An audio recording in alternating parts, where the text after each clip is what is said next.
Okay, सो YouTube पर हर कोई grow करना चाहता है, पर सिर्फ 10 या 12 सब्सक्राइबर्स वाला नया यूट्यूबर हो या कोई 10 मिलियन वाला पॉपुलर यूट्यूबर ही क्यों ना हो, एक डर सबके मन में होता है, चैनल डेड होने का डर। पर ये जो ग्राफ तुम्हारे सामने है, ये इस सब का सॉल्यूशन है। एक बार तुम इसे सही से समझकर अप्लाई कर लेते हो, आई कैन गारंटी कि तुम्हारा चैनल डेड कभी भी नहीं होगा। और अगर वो ऑलरेडी डेड है तो तुम इस स्ट्रेटेजी को अप्लाई करके उसे बिल्कुल सही भी कर सकते हो। एंड वीडियो के एंड में मैं तुम्हें एक प्रो टिप भी दूंगा जिससे ये करना बहुत आसान हो जाएगा। तो बात करते हैं how to grow your dead channel using my formula, because एक मेथड मैं ऑलरेडी इस वीडियो में बता चुका हूँ। तो इवन दो ये इतना कॉम्प्लेक्स और इम्पोर्टेंट टॉपिक है, YouTube पर तुम्हें इससे रिलेटेड बहुत ज्यादा वीडियोस नहीं मिलेंगे तो भी वो डेड चैनल्स के बारे में इतना सही से नहीं बता पाते हैं। लेकिन प्रॉब्लम बहुत बड़ी है, सो इसका सॉल्यूशन भी खुद YouTube देता है। ये ग्राफ तुम्हें तुम्हारे चैनल डेड होने से पहले ही बता देगा कि वो डेड होने वाला है, एंड ऐसे में तुम टाइम पर एक्शन ले पाओगे। अगर तुम्हारा चैनल ऑलरेडी डेड है तो तुम्हें ये बताएगा उसे सही कैसे करना है। पर कैसे? इस ग्राफ को ढूंढने के लिए तुम्हें YouTube स्टूडियो में जाना पड़ेगा। अगर तुम्हारे पास लैपटॉप या कंप्यूटर नहीं है तो तुम अपने मोबाइल में ही क्रोम में डेस्कटॉप मोड ऑन करके YouTube स्टूडियो खोल सकते हो। यहाँ आने के बाद सिंपली एनालिटिक्स में जाओ और फिर तुम्हें ऊपर 5 टैब्स के बीच में दिखेगा ऑडियंस टैब। इसी टैब में सबसे ऊपर एक और टैब है नेम्ड रिटर्निंग व्यूअर्स, एंड इसी ग्राफ को यूज करके तुम अपनी ऑडियंस को एनालाइज कर पाओगे और अपने चैनल पर डेड ऑडियंस की जगह लॉयल और एक्टिव ऑडियंस ला पाओगे। बट उसके लिए जरूरी है इस ग्राफ को समझना। तो ये डेटा बिल्कुल ही सिंपल है, न्यू वर्सेस रिटर्निंग व्यूअर्स। जो ब्लू वाली लाइन है वो दिखा रही है कि एक स्पेसिफिक टाइम पीरियड में तुम्हारे चैनल पर कितने नए लोग आए। वहीं ये पर्पल वाली लाइन दिखा रही है कि कितने लोग दोबारा आए। दोबारा से बेसिकली मेरा मतलब है कि कितने लोगों ने एक से ज्यादा वीडियो को देखा। पर अब बात आती है हम इन नंबर्स का करें क्या, इनका मतलब क्या है और कौन सा ग्राफ सही है यार, व्यूज किससे ज्यादा आने वाले हैं, बताता हूँ। भाई देखो, दो ही तो लाइन है, या तो ये ऊपर होगी या ये ऊपर होगी। मतलब या तो न्यू व्यूअर्स ज्यादा होंगे या तो रिटर्निंग व्यूअर्स ज्यादा होंगे। बट अब बात आती है इनका मतलब क्या है और ग्रोथ के लिए कौन सा ग्राफ ज्यादा सही है। पहला केस हो सकता है जब न्यू व्यूअर्स यानी ये ब्लू वाली लाइन इस पर्पल वाली लाइन से ऊपर होगी, एंड इसका सीधा सा मतलब है कि तुम्हारे चैनल पर जो व्यूज आ रहे हैं उनमें ज्यादातर लोग ऐसे हैं जो चैनल पर पहली बार आए हैं। इन अदर वर्ड्स, तुम्हारे चैनल की रीच बढ़ रही है एंड वो नए लोगों तक पहुंच रहा है। एंड जब नई ऑडियंस आती है, ग्रो करने के भी सबसे ज्यादा चांसेस होते हैं, एंड मैं थोड़ी देर में तुम्हें इसका प्रूफ भी दूंगा। लेकिन YouTube कहता है जरूरी नहीं है ये उतना भी बढ़िया है। पर क्यों?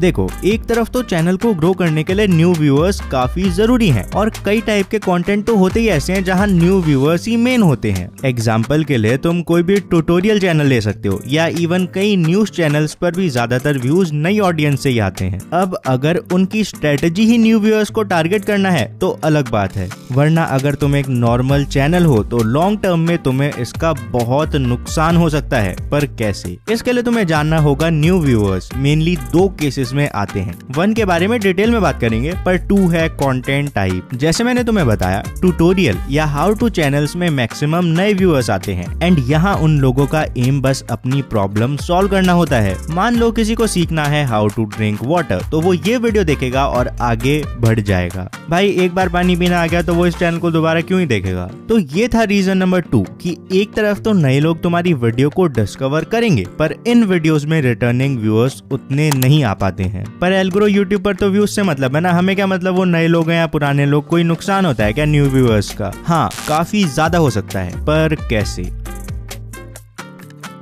अगर तुमने कभी किसी व्लॉग चैनल के व्यूज देखे हैं तो तुमने नोटिस करा होगा कि उन पर व्यूज काफी स्टेबल होते हैं। फॉर एग्जांपल, अगर हम फ्लाइंग बीस्ट के व्यूज देखें तो ऐसा नहीं है कि किसी वीडियो पर 10 मिलियन व्यूज आ गए तो कोई वीडियो 2-3 लाख पर अटक गई हो, बल्कि उनकी हर वीडियो करीब 2 से 3 मिलियन व्यूज के आसपास होती है। कुछ videos of course 3 million plus भी जाती हैं, पर ओवरऑल व्यूज बहुत ज्यादा स्टेबल हैं। सौरभ जोशी व्लॉग्स पर भी हर वीडियो 2 से 3 मिलियन की रेंज में ही रहती है। क्यों? बिकॉज इनकी मैक्सिमम ऑडियंस है रिटर्निंग ऑडियंस। बेसिकली ऐसे लोग जो इनके चैनल पर एक से ज्यादा वीडियो देखते हैं, बल्कि एक बहुत बड़ी ऑडियंस है जो इनकी हर वीडियो को देखती है एंड इसीलिए इनके व्यूज इतना स्टेबल होते हैं। अब इसका फायदा क्या है? लॉजिकल है भाई, इन्हें कंपैरेटिवली उतनी टेंशन नहीं है कि मेरी नई वीडियो पर 1 लाख व्यूज आएंगे या 10 लाख व्यूज आएंगे। इनको पता है कि इनकी हर वीडियो पर करीब 2 से 3 मिलियन व्यूज आने वाले हैं, बिकॉज इन्होंने अपनी कोर ऑडियंस बना ली है। वहीं जब न्यू व्यूअर्स वाली लाइन ज्यादा ऊपर होती है, स्टेबिलिटी तो छोड़ो, किसी वीडियो पर 10 लाख व्यूज आते हैं तो कोई वीडियो 10,000 भी क्रॉस नहीं कर पाती है। एंड इसका बेस्ट एग्जांपल है यूट्यूब शॉर्ट्स, बिकॉज वहां ज्यादातर न्यू ऑडियंस होती है। एंड इसके बहुत नुकसान है, वो तुम्हारी ऑडियंस नहीं है, तुम्हारी ऑडियंस छिपी होती है रिटर्निंग व्यूअर्स में। एंड रिटर्निंग व्यूअर्स कम होने का मतलब कहीं ना कहीं है कि तुम्हारी कोर ऑडियंस कम है, और कोर ऑडियंस के कम होने पर तुम्हें ब्रांड्स कम पे करते हैं, तुम्हारा इन्फ्लुएंस कम होता है एंड वो व्यूज बस नंबर्स बन के रह जाते हैं, तुम्हारी ऑडियंस नहीं बन पाते। पर अब बात आती है भाई, बिना न्यू ऑडियंस के रिटर्निंग ऑडियंस लाना तो इम्पॉसिबल है, तो भाई हम करे तो करे क्या? और अपना ग्राफ तो दिखा दे एल्ग्रो, वो कैसा है? दिखाता हूँ, बताता हूँ और समझाता भी हूँ। ये जो ग्राफ तुम अपने सामने देख रहे हो, ये है एल्ग्रो का ग्राफ। एंड अभी जिस हिसाब से एल्ग्रो ग्रो कर रहा है, यही ग्राफ तुम्हारी ग्रोथ के लिए आइडियल है। पर इसमें ऐसा क्या खास है? सबसे पहले तुम देखोगे तो इस ग्राफ में न्यू ऑडियंस वाली लाइन कंसिस्टेंटली काफी हाई है एंड इसका मतलब है चैनल पर रेगुलरली न्यू व्यूअर्स आ रहे हैं। एंड यही सेम एम तुम्हारा भी है कि चैनल पर पहले न्यू व्यूअर्स तो आए, तभी तो तुम उन्हें रिटर्निंग व्यूअर्स में कन्वर्ट कर पाओगे। लेकिन मैं तुम्हें सही बताऊं तो रिटर्निंग व्यूअर्स के मुकाबले न्यू व्यूअर्स लाना उतना मुश्किल नहीं है, बल्कि रिटर्निंग से तो काफी आसान है। ऑल द वीडियो के एंड में मैं तुम्हें न्यू व्यूअर्स का भी तरीका बताऊंगा, बट मान लो अभी तुम्हारे 10 न्यू व्यूअर्स आते हैं, तो भाई अब तुम्हारे सामने चैलेंज है कि तुम कुछ भी करके उन 10 लोगों को न्यू व्यूअर्स से रिटर्निंग व्यूअर्स में कन्वर्ट कर दो। बेसिकली उन्हें मजबूर कर दो कि वो तुम्हारी एक से ज्यादा वीडियो देखें। जैसे यहाँ तुम देखोगे तो मेरे कंसिस्टेंटली न्यू व्यूअर्स आ रहे हैं एंड ये बहुत बढ़िया है, पर मैं फिर इस ऑडियंस को अपनी रिटर्निंग ऑडियंस में कन्वर्ट भी कर लेता हूँ एंड इससे मेरी काफी बढ़िया कोर ऑडियंस बन चुकी है। एंड इसका प्रूफ है कि जब भी मैं वीडियो डालता हूँ तुम देख सकते हो कि मेरे रिटर्निंग व्यूअर्स एकदम से ऊपर जाते हैं। पर अब बात आती है न्यू व्यूअर्स को रिटर्निंग व्यूअर्स में कन्वर्ट कैसे करें, बताता हूँ। एंड इसके साथ अब मैं तुम्हें अपनी पावर टिप भी बताऊंगा। थोड़ी देर पहले मैंने तुम्हें रिटर्निंग ऑडियंस ना होने का रीजन 2 बताया था और कहा था रीजन 1 डिटेल में बताऊंगा। तो रीजन 1 है अलग अलग कंटेंट होना।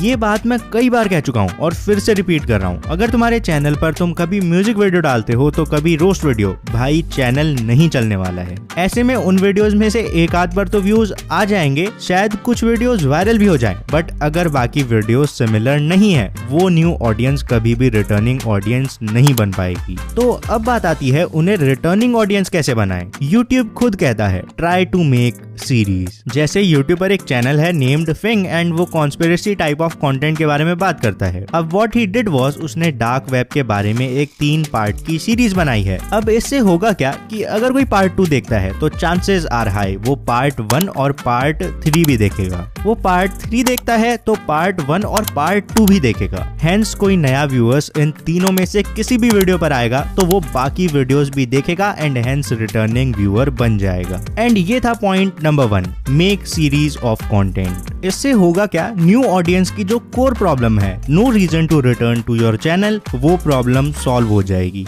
पॉइंट नंबर 2 है कंटेंट, टॉपिक और वीडियो फॉर्मेट को थोड़ा बहुत कंसिस्टेंट रखो। नहीं, इसका मतलब ये नहीं है तुम एक्सपेरिमेंट नहीं करोगे, बट थोड़ी कंसिस्टेंसी जरूरी है। जैसे मेरे फॉर्मेट में एक बात बड़ी कंसिस्टेंट है, मैं हर वीडियो के एंड में तुम्हें कुछ तगड़ा जरूर बताता हूँ। जैसे इस वीडियो में अब मैं तुम्हें बताऊंगा मेरी power tip. It's simple. Never make a single piece of content. At least try not to. Basically try करो कि जब भी तुम वीडियोस बनाओ तो एटलीस्ट 2 या 3 वीडियो सिमिलर हो। फॉर एग्जाम्पल मैंने वीडियो बनाई थी about best time to upload your video, तो इसके साथ मैंने पेयर करी एक दूसरी video Why I upload at 7:44 PM। Similarly इन सभी वीडियोस के भी मैंने एक तरीके से ग्रुप्स बना दिए हैं। इससे होगा क्या, कोई एक वीडियो को देखेगा तो चांसेस बढ़ जाएंगे वो उस ग्रुप या पेयर की बाकी वीडियोस को भी देखे, हेंस वो तुम्हारा रिटर्निंग व्यूअर बन जाएगा। लेकिन जब तक नई ऑडियंस नहीं होगी, रिटर्निंग व्यूअर्स कहां से आएंगे भाई? अब नई ऑडियंस लाना चाहते हो चाहते हो तो लेफ्ट वाली वीडियो देख लो, वरना डेड चैनल के बारे में और इन्फॉर्मेशन चाहिए तो ये राइट वाली प्लेलिस्ट जरूर देखो।